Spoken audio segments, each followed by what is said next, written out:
What's up guys, BTBS here. Welcome to another episode of FTL Mod Spotlights. Today we're going to be looking at another two ships that I find particularly interesting. Wow, the Kestrel has a really blank hull. Anyway, yes, the ships we're going to be looking at today.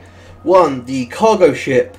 This rundown cargo ship was sold to the Federation once the war broke out. It has since been converted into a cargo/attack ship. The ship is useful since it's capable of carrying valuable cargo without an escort due to its overhauled weapon systems. So let's have a look at the cargo ship. First off, it's got fairly, it's the sort of ship I could imagine actually it looks sort of like the sort of ship that would be, you know, like a cargo/mining sort of ship. It replaces the MK1, I believe. Yeah, MK1. And it starts off with a rather nice weapon set. It has a hull laser Mark II, hull smasher laser Mark II, and it also starts with a weapon pre-igniter and 3 human crew. So if we take a look at the ship layout here, it's got plenty of access to the outside for venting fires. It's got a nice med bay. I think that's a 3 or 4 person med bay. I can't be entirely sure about this. So yes, this was made by Killer CRD. Is the name from the forums, and yeah, let's jump in and have a quick look at it. Just going to play onto easy here, just to have a look at the ship. So we start off with 3 crew. So I reckon, actually no, we've got a weapon pre-igniter. Okay, so we're going to need a lot of power. What we can do? Oh, it's got a nice custom shield animation as well. That's nice. Let's get some more power so we can have the engines running. Lovely jubbly. So yes, it starts with a weapon pre-igniter and a hull laser. So right out of the bat, you've got decent damage dealing potential there. And let's shoot the rocks. Nothing. Yes, you've got decent damage dealing potential, and you can also get damage off fairly early as well. So I think the weapons will be a problem here. So let's just see if we can solve that problem before it starts. So let's see, these 2 rooms have a double access to the outside world. That's nice. So I'm planning my strategy in case of fires. See, there's 3 spare rooms, so drone control, cloaking and teleporter. I'm not sure which one goes where, but there is spare rooms, so there's the potential for these things to appear.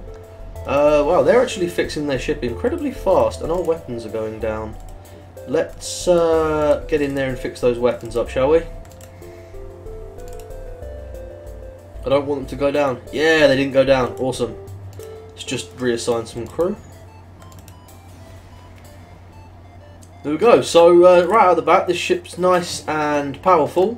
Yeah, it's got a decent... it can deal a lot of damage relatively fast, which is something very important nowadays, especially seeing as most, well, not most people. What the hell? Why can I see that fire there?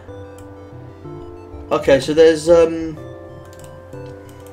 some dodgy animations going on, with certain rooms being blacked out when they're clearly in view.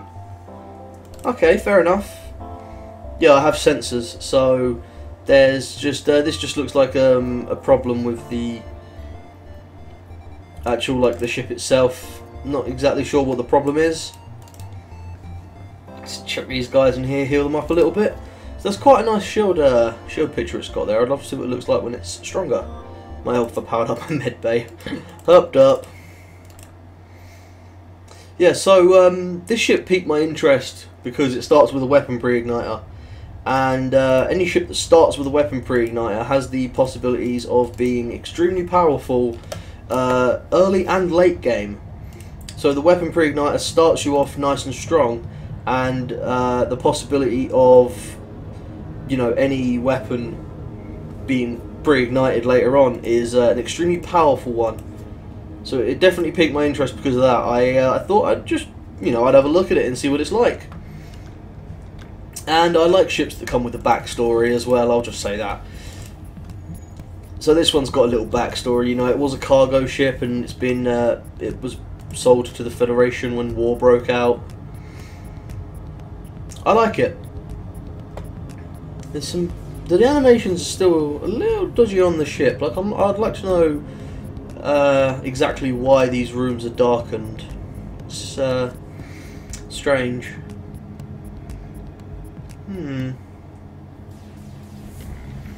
But also, I liked the starting with the Hull Laser Mark II because it's 3 power straight into the weapons. So that's a lot of power into the weapons. Let's have a look. Does this change as the shield goes up? It does. Well, that's nice. Just gets brighter and more defined. So yeah, having the 3 power on your weapons from the start is quite powerful. It means that you could easily pick up 3 smaller weapons and totally be okay. They can't penetrate because they only have beam weapons. And of course I've got my shots right from the start. So when you start with the weapon pre-igniter, oh, okay, there you go. There's a bit of little bit dodgy design there. The shield image isn't actually the shield when they hit us. The shield lights up where it should be, like where it originally is. Okay, I like to just check these things out, and I like to say this may be an outdated version of the ship mod, because I did pick up, basically I just grabbed a bunch of interesting looking ships a while ago, and I haven't gone back to check through them because I got like 30 ships, and going back to check if there was a newer version of each one of them would take quite a while. So yeah, the dumper MK1, I think this is called. Definitely a powerful ship. Even I mean, it's extremely powerful early game because of the strategical advantages of having the weapon pre-igniter and being able to... Oh, they've taken my engines down. Well, that's not very nice, is it? Oh, damn it. Their missile's still up. Well, yeah, the engines are down, so that's probably definitely going to hit. That's going to be bad. Or are you going to hit us? Oh, empty room. Lovely. So I want to just check the doors and stuff. I like to make sure all the doors work. Okay, so as he walks in, he goes straight into there. Interesting. I like to make sure the doors on all these ships work, because I've played some ships with some dodgy doors. Man, I am getting so unlucky. Okay, whenever I walk into a room, if you look just above where the orange slit for the door is, a little animation change, like it goes white. That's probably to do with the room being like currently occupied by a person, so they can see inside it. Whereas I shouldn't, like, I don't know. It's just a couple of little bits of dodgy. I don't want to say dodgy. Okay, that weapon is definitely dodgy. It's not actually attached to the ship. But you know, these people make their mods for fun. If they don't make money off of them, it's not a job. So you need to cut a little bit of slack whenever you're looking at mods. It's just it's a bit strange. Certain rooms not lighting up, but then you can see they should be lit up. But yeah, I definitely like the look of this ship. It's got quite a nice design, and I like the look of it as a combat ship. Oh, I failed to weapon pre-ignite. Well, that's a shitter. Get it, shitter? Because I'm playing the dumper.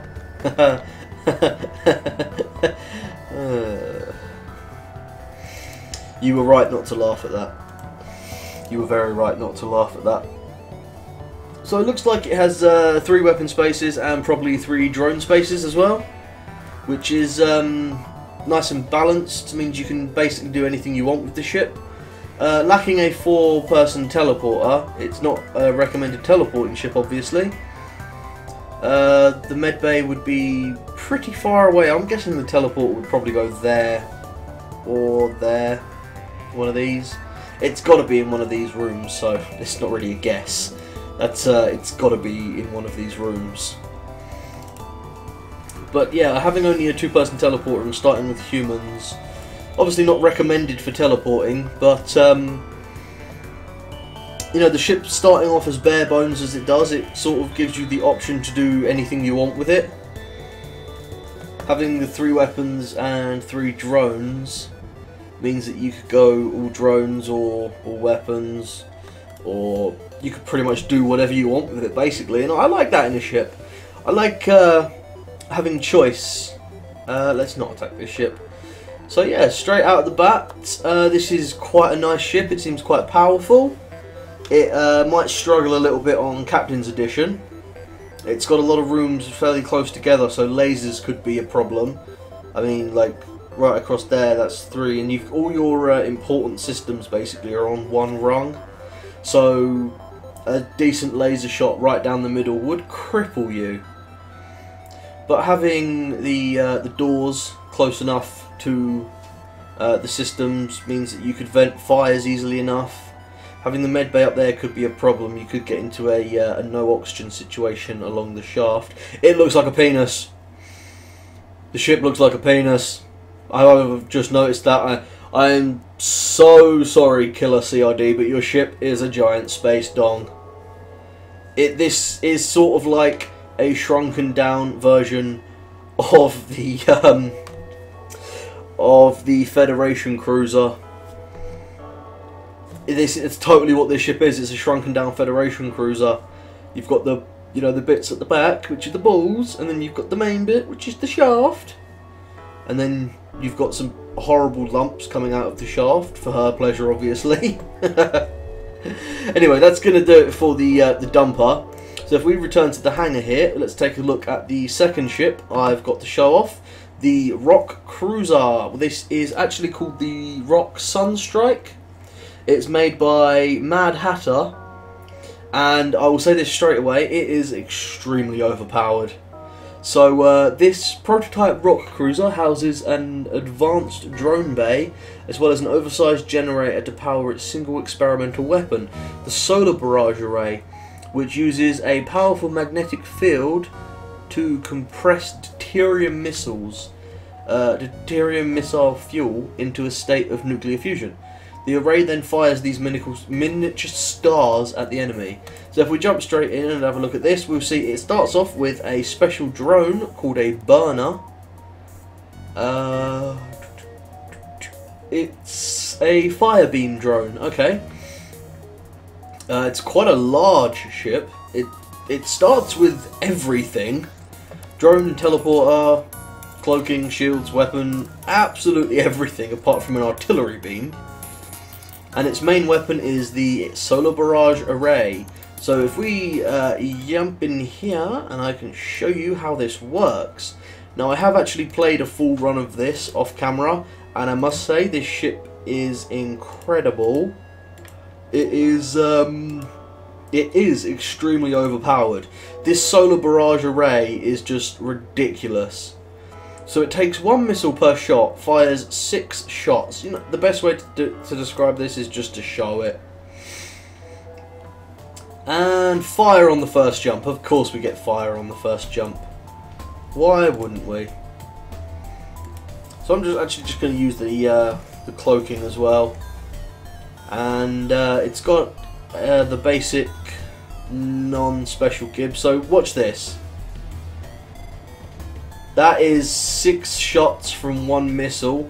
The shots don't actually do any hull damage, which is definitely going to be a problem if you're trying to play, a normal run and actually destroy stuff.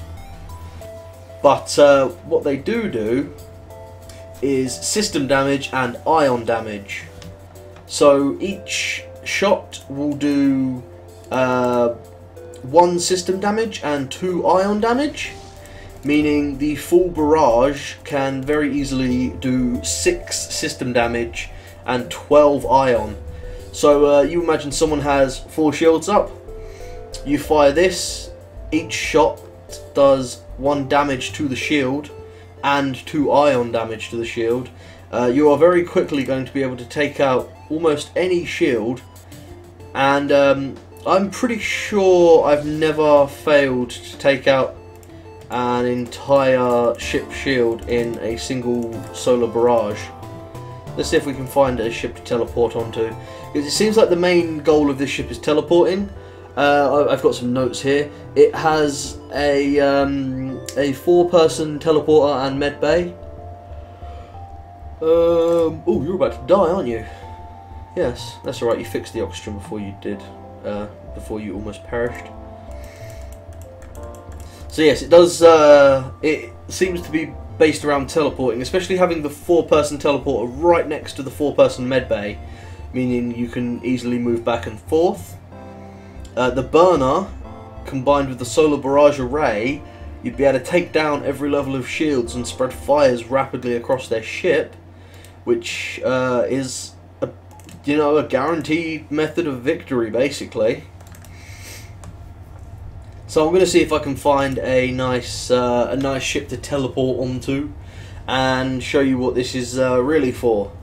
Because I must say, this ship, along with being extremely well designed, I mean, if you look at the actual, like, what would you call it? The hull, the actual image for the ship, it looks like a rock ship. It just looks straight out like it belongs in the game. Huh, show the pirates how to intimidate settlers, burn their crops. Yes. Well, thank you, an anti-personnel drone. I don't need that, honestly, but I'll take it. So the one downside of this ship, it can only ever have one weapon, which is kind of a big deal. Because if you decide you don't want to be teleporting, your only option is, well, 2 options, in fact, to be fair. 2 options. One is to get rid of the solar barrage array for a different weapon. And the second option is to get yourself a proper offensive drone. So if we teleport into their weapons and get our fire beam drone going here, that guy died straight out because he took a lot of damage from that. This is an extremely fast firing drone, and I'll just show it does set fires where it fires its beams, which is extremely good when combined with the rock crew. So this is how this is supposed to be used. You use the solar barrage array once to take down their shields, or you fire it at their weapons as well. So you fire it once at their weapons and it will take down every level of shields, because it has to pass through them, and then once their shields are all down, it will hit the other system.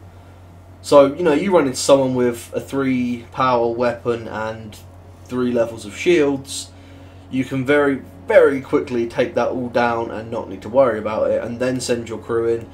So the basic idea is fire a solar barrage array and then teleport your crew in while using the burner, which is very nice, actually. I just realised the person who made that must have custom made that just for this ship, or made the weapon itself and just decided to add it onto this ship. And of course, because it's a rock ship, tried and true, its only source of attacking is missiles, and it does start with rock plating, so 15% chance to negate incoming hull damage, which is very nice. It comes in extremely useful, quite a lot, especially when most of your crew aren't on your ship. So if you could pick up a human or 2, or even a couple of Engies extremely early, then you could have more rocks to teleport, basically making this ship a lot more powerful. I like the idea of a ship that has something like so ridiculously overpowered as the SBA, but it does no physical damage, so the real power in the ship actually lies elsewhere, in this being its crew, because the crew are what are going to be doing all the work. So the barrage array, so let's see if we shoot it at the weapons this time. Aha! I cloak your shield, your laser. You are no laser me. So you'll see as soon as the solar barrage array plasma ball hits the shield, it does a physical damage and ion straight to the shield. Sorry, that's the shield there. You might want to take that back and watch the shield, but as soon as it hits, it does its physical damage to the shield and then its ion damage to the shield as well. And then of course I aimed at the weapons, so it attacked the weapons also. I kind of love this ship. And that guy is almost dead already, so this is another nice thing. I would love if you could use boss mechanics or enemy ship mechanics and actually just fire, you know, 6 shots, 1 at each of the 6 important rooms or something. 1, 2, 3, 4, 5, 6. Hit every single room. That'd be brilliant, but that would be extremely overpowered. But it's kind of the anti-nerf. It's like the buff that enemies have, seeing as they're nerfed that they don't volley their shots. They have a buff, which is they can hit multiple rooms at once. So yeah, this is the Rock Sunstrike, a very fitting name for an extremely powerful ship. This has been FTL Mod Spotlights. I have been BTBS, as always. The links to these ships pages will be down in the description. If you like them, go and check them out. Go and tell the mod makers what an awesome job they're doing. Each of these ships have threads on the FTL mod forums. And that's going to do it for now. So thanks for watching, guys. I hope you've enjoyed this episode of FTL Mod Spotlight Ship Edition. Thanks for watching. I've been BTBS. I love you all. I'm repeating myself. I've been BTBS. I also love you all. I think I might be repeating myself. And peace out.